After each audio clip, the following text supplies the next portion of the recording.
coming out. This bag.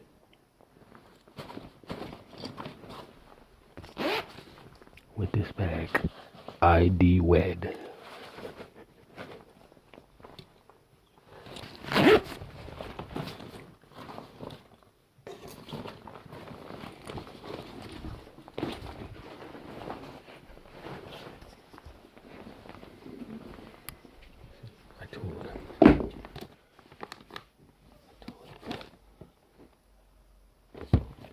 Don't give me any physical books.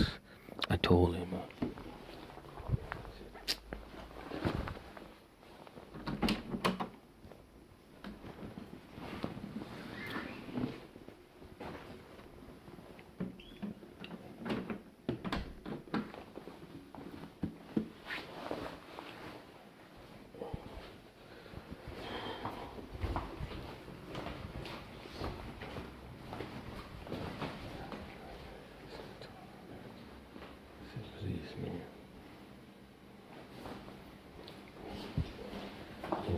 Pleaded with him. I said, please, man.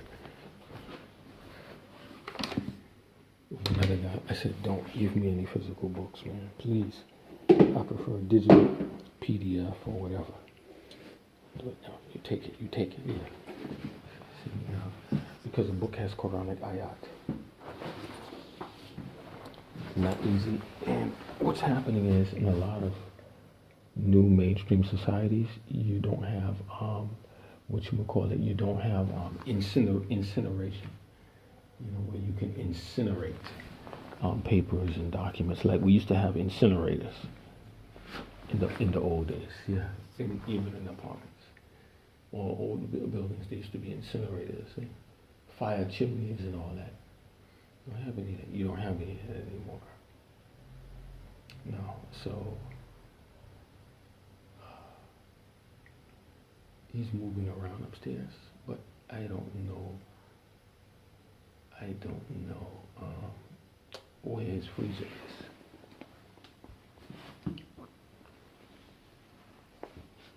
And then I gotta carry that box back here, man. Because the food, if I don't pick it up, it's gonna be disposed of. It's gonna go to waste. That's food that I could benefit from, man. Yeah, man. I can't. And people are dying. People are dying around the world just to chew on a bone with fat on it. Even in Egypt, in Masr, which is considered many multitudes higher than black Africa, Masr, in Zelzabin, in the garbage town, or in the fishing boats, the people in the Nile. I forget which video Al Jazeera was on. That's why they don't like Al Jazeera. They show the dirty laundry of what's going on in countries. They show the bones. People talk about it. What the matter? Where? He's talking to the Egyptian. What the matter? The judge, what? Get up. And what he was saying is that we have to take the bones from the rich people from skinning and filleting their chicken. And from the bones or the meat, the scraps that left over, we make soup and we eat food from the scraps of the bone of the meat of the sham, of the chicken or the fat or whatever was left over. And we do fillets and we serve the wealthy. I think it was the people living on the fishing boat or the people living in the garbage town. Yeah, Zelzabin, something like that. Yeah, in Egypt, living off the fat, the scraps of the meat, and you have a whole thing of meat, something size like this, like a bag, and they take it and they throw it away. Some of it is zabiha. They take it and they throw it in the trash.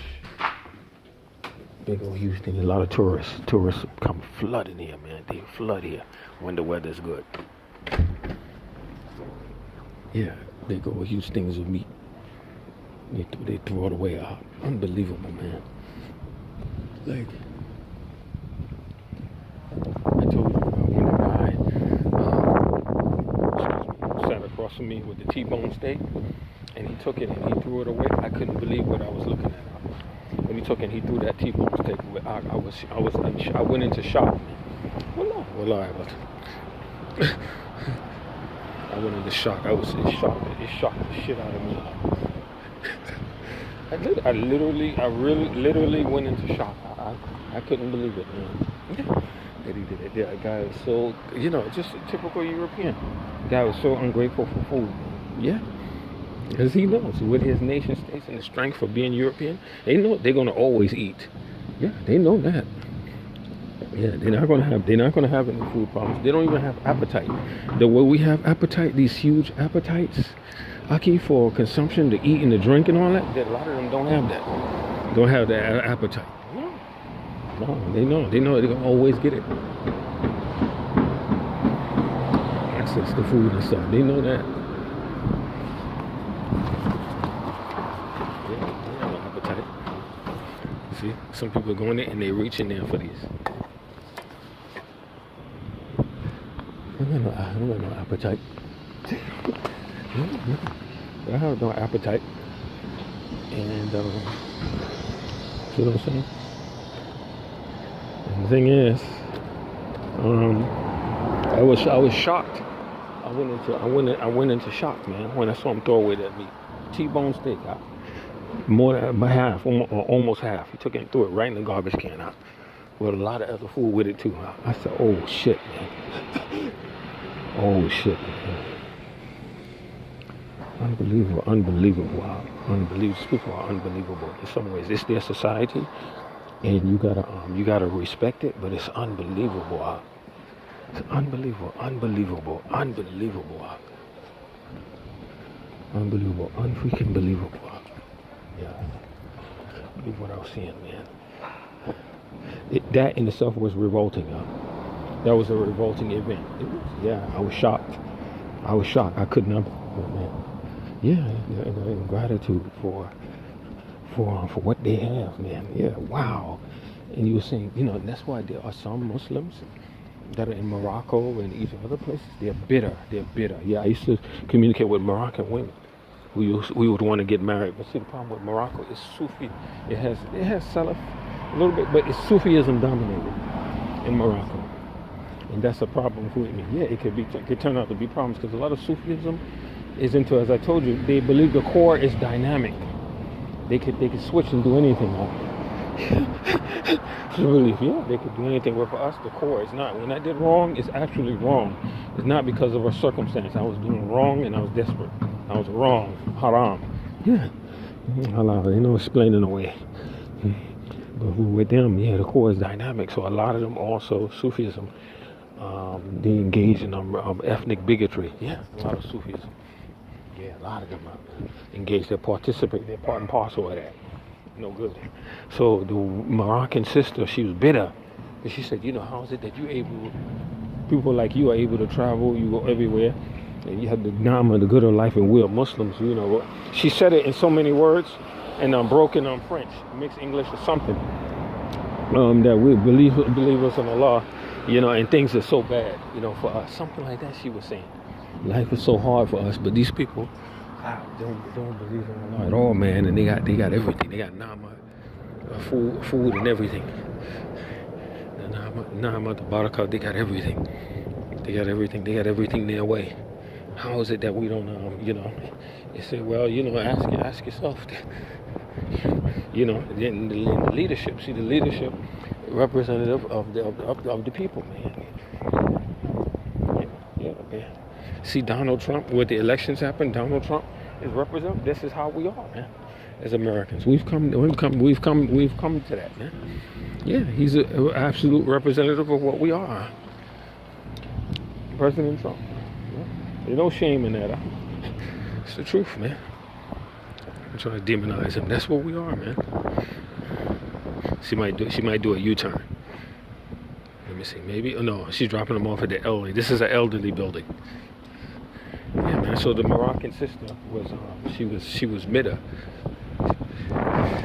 She was bitter. Yeah, she was bitter. She was real bitter. See, she looked that way at the woman, and she did this. Like they made some sort of interest. So if you want to help me, you know what I'm saying? Then like that. Give me some boom boom, man. Let me get married. But I don't want to use the P-U word, P-U-S-S-Y. I don't want to use that word. Let me get married and get. I mean, you know what I'm saying? God, man. It's teas and all that kind of stuff. See, Islam doesn't support the perpetual teas. No good. No good, no good. So Misha is there. I might have to carry the box back. Aki, oh man, this is depressing. Yeah, this is really melancholic. You don't want to say you suffer because it's like haram. We're not allowed in Islam. We're not allowed to suffer from depression. We're not allowed to. See how harsh? We're not allowed to feel depression, to suffer from depression. We're not supposed to, But this is melancholy, man. You get food and you don't even have a place to put it out. Oh my God. Today's gonna be a warm day today. Hopefully the wind will be low. It won't be a high wind. Yeah, it'll be a warm day today, man. Talking like maybe 19, 20. Yeah. This is almost a rarity, impossibility to get those temperatures here. Yeah, man, 19, 20, 20 something. And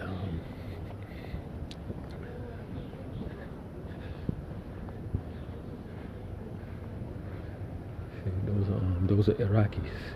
See, they're over there. They're being groomed or being settled in, and they're talking about the zawaj and nikah. To get married. Yeah, once you get on nikah, you understand? You understand? You're doing haram. you feel me? You're doing haram, doing zina, man. Come on, man. Nikah, people don't want to be serious about nothing, man. See, and that's why it's believed when we die, let's get serious. That you could have got married, you could no explaining that. Nonsense. There's gonna be no nonsense, man. I'm scared to death. Just like the Russian brother is scared about nuclear war, I'm scared of that and after it. Yeah, man. Come on. Nonsense. It's beautiful, man. It's absolutely, the term is called resplendent. Resplendent. It's actually resplendent. Really resplendent. Temperatures, man. And there are places where the temperatures are always like this, almost year round, but they don't have the landscape like this, man. You can travel along the equator and pick points where the variances in weather decrease as you approach the polar regions, longitude and latitudes. You approach, the weather variances increase. Yeah, as you approach north, southerly towards equatorial, the weather variances decrease exponentially. Yeah, you can choose places if you have the money. You can choose to live. You can live in places like that if you have the money.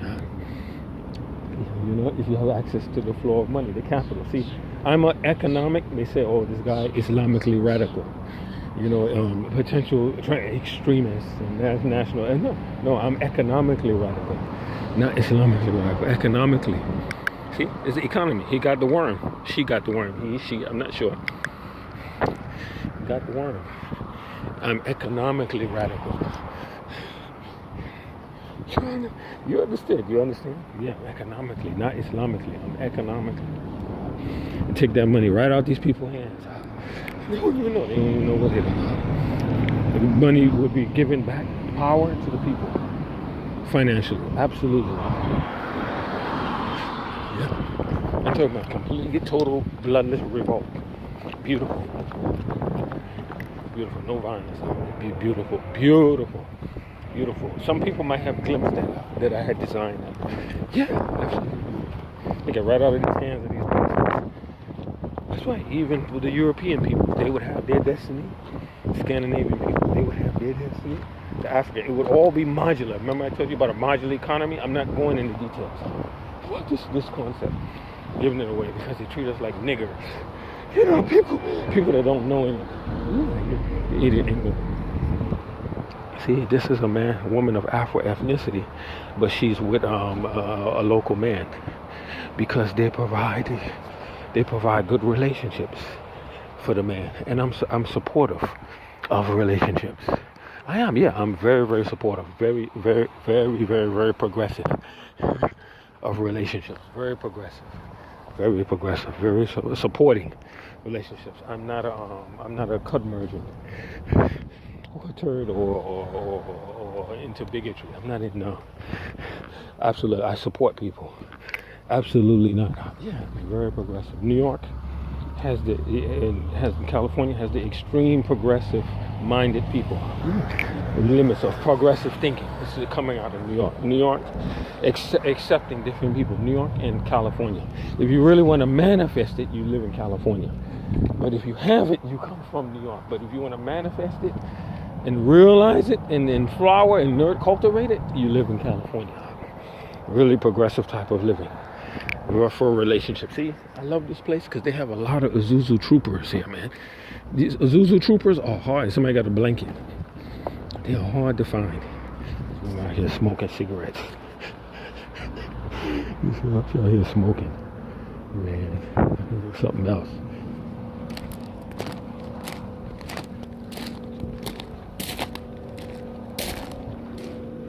Good Dan. She's mean. Okay, how are you? Okay, how's it? Okay. One love. Thank you. He said one love, brother. It's me.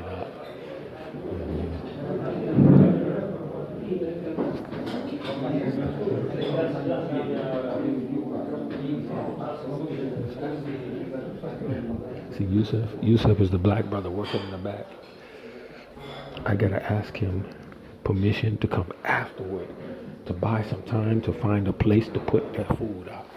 Because I can't take it right now. I gotta ask him afterward. Can I do it? Too many people here right now looking. Too many people looking. Yeah, I gotta come afterward. I mean, it's allowed, but it's from the director, the top, that I've been permitted to do that.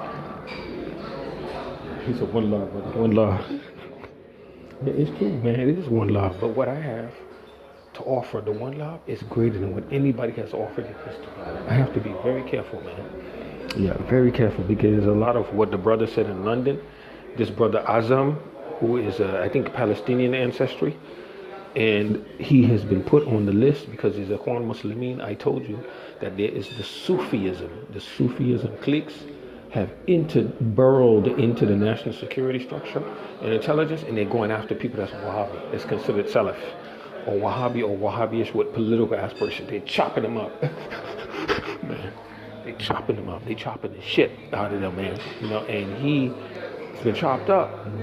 But then you got to be careful about a lot of Arab brothers, because they'll say Shiatin the Ins, as long as you ain't supporting their agenda. But then when they get in the seat of power, they act just like the Shiatin the Ins. They have deference and power, and you can't ask me and require me to help people and all that. They start acting. That's what started happening with Morsi. They started acting imperial, man. People got fed up of that, man. And they weren't servicing the need. They wasn't getting right on the needs of the people, man. That's what started happening, man.